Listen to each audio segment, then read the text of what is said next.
Hello everyone. आज की video का मेरा एक टॉपिक है प्रैक्टिकल एग्जामिनेशंस और पर्टिकुलरली प्रैक्टिकल एग्जामिनेशंस में डिफरेंट सब्जेक्ट्स होते हैं। तो पॉलिटिकल साइंस का सब्जेक्ट आज लेकर आया हूं क्लास 12th के लिए।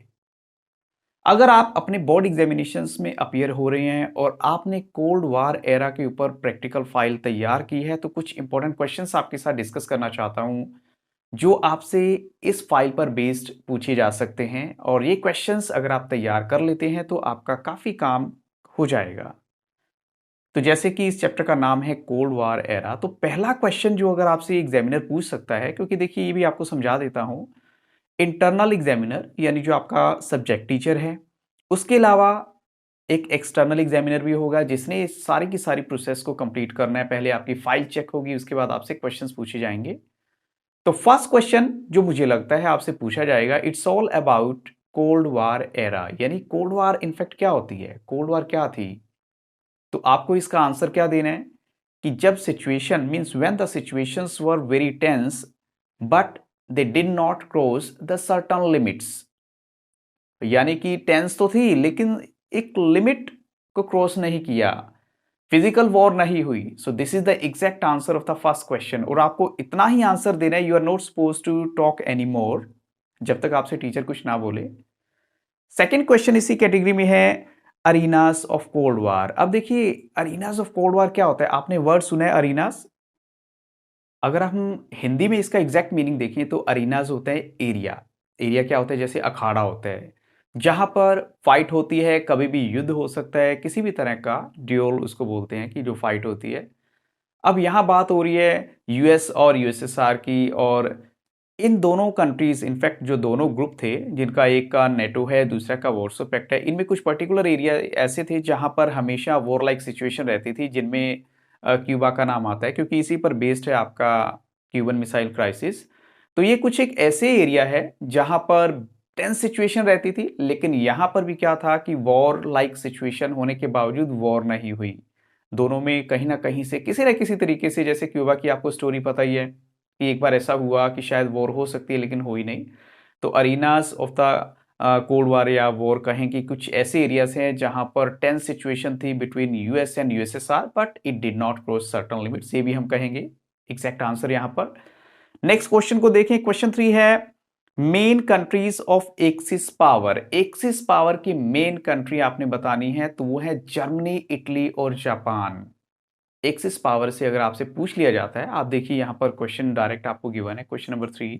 तो एक्सिस पावर की आपको कंट्री बतानी है डायरेक्ट, वो है Germany, Italy and Japan. Now we move to question number 4, which organization came into existence.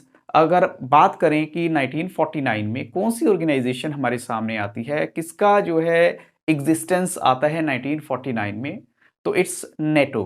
NATO की फुल फॉर्म क्या होती है, वो भी आपसे टीचर पूछ सकता है कि what is the full form of NATO, जैसे बड़े सारे कॉमन वर्ड्स हैं इसमें।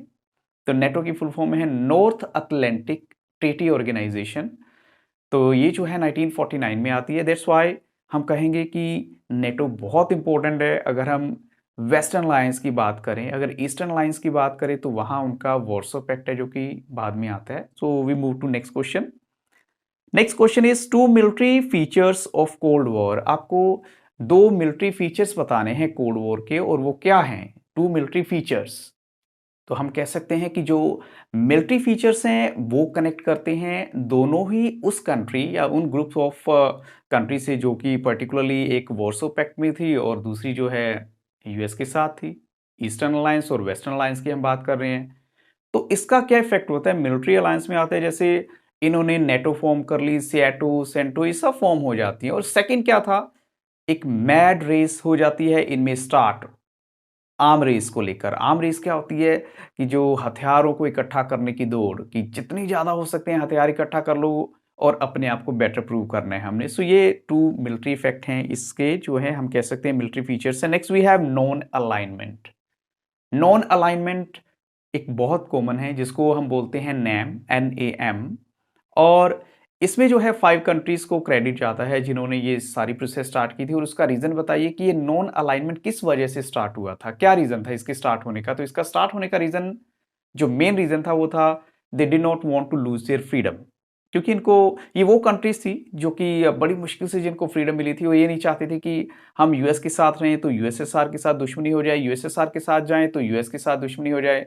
तो हमें क्या करना है, हमें अपने आप को सेपरेट रखना है और कोशिश करनी है कि हम अपने आप को बेटर बनाएं इकोनॉमिकली, मिलिट्री वे से, या और भी जो इनके पॉलिटिकल लेवल पर भी हम कह सकते हैं। So next question is question number 7 है one pact of eastern alliance. अगर हम बात करें ईस्टर्न अलायंस की तो इनका जो पैक्ट था वो क्या था? It's very common, Warsaw pact की हम बात कर रहे थे। तो ईस्टर्न अलायंस का जो वो पैक्ट था वॉर्सो पैक्ट है। क्वेश्चन 8 है आइडियोलॉजी ऑफ वेस्टर्न अलायंस। अब वेस्टर्न अलायंस की आइडियोलॉजी क्या थी? आप देखिए, एक तो लिबरलिज्म है, वो लिबरल एटीट्यूड शो करना चाहते थे, और दूसरा क्या है? दूसरा है डेमोक्रेसी। थोड़ा सा अब यहां पर इन्होंने बिल्कुल डिफरेंट पॉलिसी अडॉप्ट की थी, और इसी वजह से क्या होता है, हम कह सकते हैं लिबरलिज्म या लिबरल डेमोक्रेसी, और सेकंड हम दे सकते हैं कैपिटलिज्म। अब देखिए ये इसीलिए इन्होंने प्रोग्रेस भी किया, और बाद में बहुत सारी ऐसी कंट्रीज जो कि ईस्टर्न अलायंस का पार्ट थी या वॉर्सो पैक्ट का पार्ट थी, they also wanted to be a part of US, क्योंकि उनके साथ जाना चाहते थे। उन्हें था कि ये बहुत आगे निकल चुके हैं और हमें भी प्रोग्रेस करनी है। सो next question is LDC. LDC की आपको फुल फॉर्म बतानी है। एलडीसी एक्चुअल में क्या होती है? तो एलडीसी होती है लीस्ट डेवलप्ड कंट्रीज। और नेक्स्ट क्वेश्चन है आपका isolation means in international affairs. अगर इंटरनेशनल अफेयर्स की बात करें तो आइसोलेशन का मतलब क्या होता है? आइसोलेशन आप यहां पर देख सकते हैं, क्वेश्चन आपके सामने हैं। तो आइसोलेशन होती है जब आप अपने आप को बिल्कुल सेपरेट रखते हैं फ्रॉम द वर्ल्ड अफेयर्स।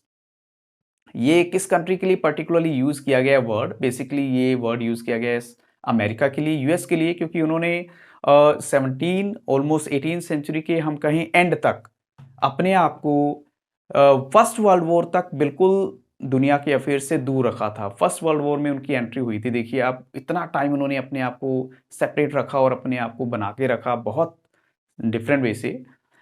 इसके अलावा बच्चों आपको बताना चाहूंगा, जैसे कि इस चैप्टर में बड़े सारे ऐसे क्वेश्चंस आ जाते हैं जो ट्रीटीज हुई हैं, उन ट्रीटीज की जो डेट्स हैं, जो भी एग्रीमेंट हुए हैं उनकी डेट्स आ जाएगी, चाहे वो एलटीबीटी है या जो भी है, कॉम्प्रिहेंसिव टेस्ट बैन ट्रीटी है, या उसके अलावा बहुत सारी ट्रीटीज गिवन है, इनकी डेट्स के बारे में आपसे क्वेश्चन पूछा जा सकता है। इसके अलावा आपको टीचर आपसे जो जनरल इंट्रोडक्शन बेस्ड क्वेश्चन पूछेगा, वहां पर आपको थोड़ा सा इंटेलिजेंट वे से बिहेव करना है, और टीचर को ऑनेस्टली जो भी आपसे पूछा जाए उसका रिप्लाई करना है। ये नहीं कि आप इधर उधर की जो है करें, आप कॉमन टू द पॉइंट बात करें कि मुझे इतना आता है, नहीं आता। कुछ आपका जो है इंटरनल एग्जामिनर आपके पास होगा, वो भी आपको सपोर्ट करेगा इस मामले में। मीन्स ऑब्वियसली वो तो चाहेंगे कि आपके मार्क्स अच्छे आ जाएं। So I hope so these questions will help you lot. और अगर आपने कुछ और चैप्टर तैयार किए हैं पॉलिटिकल साइंस की फाइल को लेकर, आप मुझसे क्वेश्चंस पूछ सकते हैं। मैं आपके लिए वो वीडियो जो है बहुत जल्द लेकर आ जाऊंगा। और कमेंट सेक्शन में आपको जैसा भी वीडियो लगा हो जरूर बताइएगा। Thank you very much and have very nice day.